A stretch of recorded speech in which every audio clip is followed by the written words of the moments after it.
Reactivity और chemical preparations के बाद अब बात करते हैं बेटा अल्काइल हैलाइड की केमिकल प्रॉपर्टीज की। अल्काइल हैलाइड कौन से टाइप के केमिकल रिएक्शंस शो कर सकता है? तो बेटा एक बात आपको याद रखनी है कि अल्काइल हैलाइड दो जो मेजर टाइप के केमिकल रिएक्शंस शो कर सकता है, उसमें एक जो पहला है जो मोस्ट इंपॉर्टेंट है वो है न्यूक्लियोफिलिक सब्स्टिट्यूशन रिएक्शन, जिसको शॉर्ट में SNB कहते हैं। न्यूक्लियोफिलिक सब्स्टिट्यूशन रिएक्शन का मतलब ये है कि इसमें एक न्यूक्लियोफाइल, जिसको मैं यहां पर NU से रिप्रेजेंट कर रहा हूं। न्यूक्लियोफाइल क्या होता है बेटा? Nucleus loving group. एक ऐसा ग्रुप जो कि न्यूक्लियस लविंग ग्रुप हो और इसके पास होता है एक unshared electron pair available for bonding. ये न्यूक्लियोफाइल अल्काइल हैलाइड पे अटैक करता है, तो ये जो अल्काइल हैलाइड है जिस पे अटैक हो रहा है ये कहलाएगा substrate. Alkyl halide molecule on which a nucleophile attack, उसे क्या कहते हैं बेटा? सबस्ट्रेट। तो न्यूक्लियोफाइल आके अल्काइल हैलाइड पे अटैक करता है इलेक्ट्रोफाइल कार्बन पे, और यहां पर कार्बन और हैलोजन के दरमियान जो बॉन्ड है वो टूट जाता है। हेट्रोलाइटिक क्लीवेज होती है जिसमें कार्बन और हैलोजन के दरमियान जब बॉन्ड टूटता है तो इलेक्ट्रॉन्स हैलोजन्स के साथ चले जाते हैं और हैलोजन यहां से अलग हो जाता है, जिसको यहां पर L से रिप्रेजेंट किया जा रहा है और इसको कहा जाता है लीविंग ग्रुप, क्योंकि ये डिपार्ट हो रहा है from with an unshared pair of electron, एक पेयर ऑफ इलेक्ट्रॉन के साथ जो कार्बन और हैलोजन के दरमियान शेयर हो रहा था। तो सिंपल सा कॉन्सेप्ट है, न्यूक्लियोफाइल ने आके अटैक किया कार्बन पे, कार्बन और हैलोजन के दरमियान बॉन्ड ब्रेक हुआ, हाइड्रोलाइटिक क्लीवेज हुई, इलेक्ट्रॉन का पेयर हैलोजन के साथ अलग हो गया। तो हैलोजन जो अलग होकर निकल गया इस मॉलिक्यूल में से उसे हम लीविंग ग्रुप कहेंगे। न्यूक्लियोफाइल जिसने अटैक किया है उसे हम कहेंगे यहाँ पर न्यूक्लियोफाइल या अटैकिंग ग्रुप, और जिस पे अटैक हो रहा है खुद अल्काइल हैलाइड उसे हम क्या कहेंगे बेटा? सबस्ट्रेट। अब ये तो एक सिंपल सा सब्स्टिट्यूशन रिएक्शन था जिसमें हैलोजन निकला, न्यूक्लियोफाइल आके लग गया। तो बेटा एक बात आपको याद रखनी है कि इसको शॉर्ट में SN रिएक्शन भी कहते हैं, जो दो किस्म के होते हैं, जिसमें पहले का नाम SN2 मैकेनिज्म है और दूसरे का नाम SN1 है। इसमें ये जो 2 है, ये 2 असल में रिएक्शन की मॉलिक्यूलैरिटी को रिप्रेजेंट कर रहा है।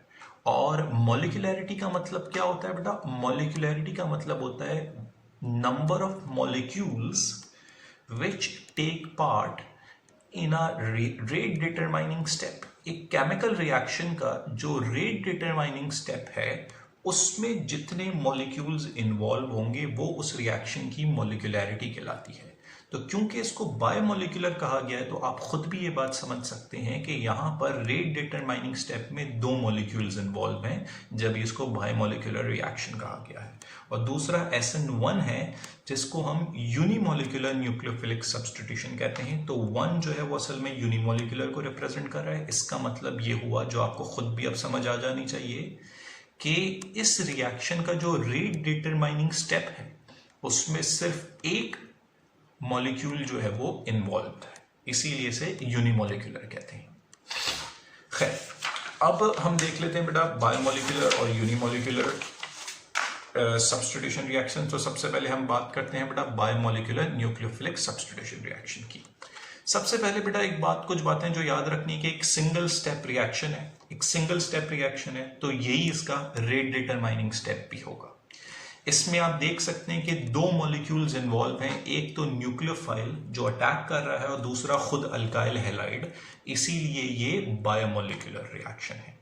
तो अगर मैं इसका रेट एक्सप्रेशन लिखना चाहूं तो बेटा यहां पर जो रेट है वो प्रोपोर्शनल होगा to concentration of both alkyl halide and nucleophile. तो इसीलिए rate is equals to K, rate constant, into concentration of alkyl halide and nucleophile. ठीक है।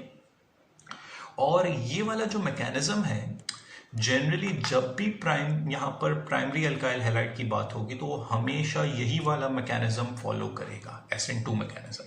तो बेटा यहाँ पर होता ये है कि आप देख सकते हैं कि कार्बन हैलोजन का बॉन्ड पोलर है। न्यूक्लियोफाइल जो है वो from the opposite end to halogen attack करता है इस कार्बन पे, और ये न्यूक्लियोफाइल इस कार्बन के साथ बॉन्ड बनाना शुरू करता है। साइमल्टेनियसली कार्बन और हैलोजन का बॉन्ड हाइड्रोलाइटिकली क्लीव होना शुरू होता है। तो ये दोनों स्टेप एक साथ हो रहे हैं जिसमें न्यूक्लियोफाइल और कार्बन का बॉन्ड बन रहा है और कार्बन और हैलोजन का बॉन्ड हेट्रोलाइटिकली क्लीव हो रहा है। तो आपको ये दो कर्ली एरोज यहाँ पर जरूर देखने हैं गौर से। ये न्यूक्लियोफाइल का अटैक होते हुए दिखा रहे हैं और कार्बन और हैलोजन का बॉन्ड ब्रेक होते हुए दिखा रहे हैं। यहाँ पर आप देख सकते हैं बेटा कि OH और कार्बन के दरमियान डॉटेड लाइन बनी हुई है, ये रिप्रेजेंट कर रहा है कि यहाँ पर बॉन्ड बन रहा है, और कार्बन और हैलोजन के दरमियान बॉन्ड ब्रेक हो रहा है, ये भी डॉटेड लाइन से रिप्रेजेंट किया गया है। ये इसकी ट्रांजिशन स्टेट कहलाएगी। और फिर अल्टीमेटली एंड में ब्रोमीन जो हैलोजन है वो अलग हो जाएगा, हेटेरोलाइटिकली क्लीव हो जाएगा। आप देख सकते हैं उसके ऊपर नेगेटिव चार्ज है, मतलब वो अपने इलेक्ट्रॉन पेयर के साथ निकल गया। और OH और कार्बन को अब मैंने रिप्रेजेंट किया है परमानेंट लाइन से, इसका मतलब OH और कार्बन का बॉन्ड बन गया है। जरा गौर करें बेटा, यहाँ पर पहले कार्बन के साथ जो फंक्शनल ग्रुप लगा हुआ था वो कार्बन की राइट साइड पे लगा हुआ था, लेकिन रिएक्शन होने के बाद, कंप्लीट होने के बाद, कार्बन के साथ जो फंक्शनल ग्रुप लगा हुआ है वो उसकी लेफ्ट साइड पे लगा है। तो ये जो है वो बेसिकली जो कॉन्फ़िगरेशन है इस प्रोसेस के दौरान वो इन्वर्ट हो जाती है। जब साइमल्टेनियसली न्यूक्लियोफाइल अटैक भी कर रहा होता है, हैलोजन बॉन्ड ब्रेक भी कर रहा होता है, तो बेटा याद रखना उस मॉलिक्यूल की कॉन्फ़िगरेशन रिएक्शन कंप्लीट होने के बाद क्या हो जाएगी, इन्वर्ट हो जाएगी। और यहाँ पर अगर हम इस रिएक्शन के ऑर्डर की बात करें तो आपको शायद A2 में बताया गया हो कि बेटा यहाँ पर अल्काइल हैलाइड का एक्सपोनेंट 1 है, न्यूक्लियोफाइल का एक्सपोनेंट 1 है। तो ये जो रेट एक्सप्रेशन है इसमें अगर हम रिएक्टेंट्स के जो एक्सपोनेंट्स हैं अगर इनको सम कर दें तो ये रिएक्शन का क्या बन जाता है, ऑर्डर। तो ये सेकेंड ऑर्डर है इस रिएक्शन का। ये तो हो गया बेटा SN2 मैकेनिज्म। अब हम बात कर लेते हैं आखिर में SN1 मैकेनिज्म की। तो भाई SN1 मैकेनिज्म में जो बात आपको याद रखनी है कि ये यूनिमोलिकुलर है और ये 2 स्टेप का रिएक्शन है, जिसमें से सिर्फ स्टेप 1 जो है वो रेट डिटरमाइनिंग स्टेप है, ठीक है। और क्योंकि स्टेप 1 में सिर्फ अल्काइल हैलाइड इन्वॉल्व है तो इसीलिए इसको यूनिमोलिकुलर रिएक्शन कहा जाता है। एक ही मॉलिक्यूल इन्वॉल्व है जब भी इसे यूनिमोलिकुलर सब्स्टिट्यूशन रिएक्शन कहा जाता है। यहां पर जो है वो एलिमिनेशन लिख दिया मैंने, यूनिमोलिकुलर सब्स्टिट्यूशन रिएक्शन। अच्छा, अब ये जो यूनिमोलिकुलर सब्स्टिट्यूशन रिएक्शन है बेटा, इसमें 2 स्टेप है। तो पहला स्टेप होता है फॉर्मेशन ऑफ कार्बोकैटायन। देखो बेटा, पोलर सॉल्वेंट की मौजूदगी में कार्बन हैलोजन का जो बॉन्ड है वो हेट्रोलाइटिकली क्लीव होता है, कार्बन हैलोजन का बॉन्ड, और ये रिवर्सिबली क्लीव होगा आहिस्ता आहिस्ता करके, और हैलोजन इस कार्बन से अलग हो जाएगा विद एन इलेक्ट्रॉन पेयर। तो यहाँ पर आप देख सकते हैं ये हैलोजन अलग हो गया और ये जो कार्बन है उसके ऊपर पॉजिटिव चार्ज आ गया। तो अब इस मॉलिक्यूल को जिसपे कार्बन के ऊपर पॉजिटिव चार्ज है इसे हम कार्बोकैटायन कहेंगे। ये कार्बोकैटायन बन गया। अब इस कार्बन का एक बॉन्ड फ्री है, तो अब होगा ये कि कोई भी न्यूक्लियोफाइल बड़ी आसानी से इस कार्बन पर अटैक कर सकता है और इसको कोई पोजीशन जो है वो चेंज करने की जरूरत नहीं, किसी और साइड से अटैक करने की जरूरत नहीं, क्योंकि अब हैलोजन निकल चुका है। तो ये उसी साइड से अटैक कर सकता है और ये जाके इस कार्बन से बॉन्ड बना लेगा। तो यहाँ पर कार्बन और न्यूक्लियोफाइल के दरमियान बॉन्ड बन गया। तो सिंपल सा कॉन्सेप्ट है, हैलोजन निकला, न्यूक्लियोफाइल आके लग गया। तो दूसरे स्टेप में अटैक ऑफ न्यूक्लियोफाइल हुआ ऑन कार्बोकैटायन, इस तरीके से बॉन्ड बन गया। तो यहाँ पर बेटा आप याद रखना कि ये वाला जो मैकेनिज्म है, ये मैकेनिज्म जनरली सिर्फ और सिर्फ यहाँ पर टर्शियरी अल्काइल हैलाइड जब भी यहाँ पर सब्स्टिट्यूशन रिएक्शन शो करेंगे तो वो सिर्फ और सिर्फ SN1 मैकेनिज्म शो करेंगे, ठीक है ना, या फॉलो करेंगे।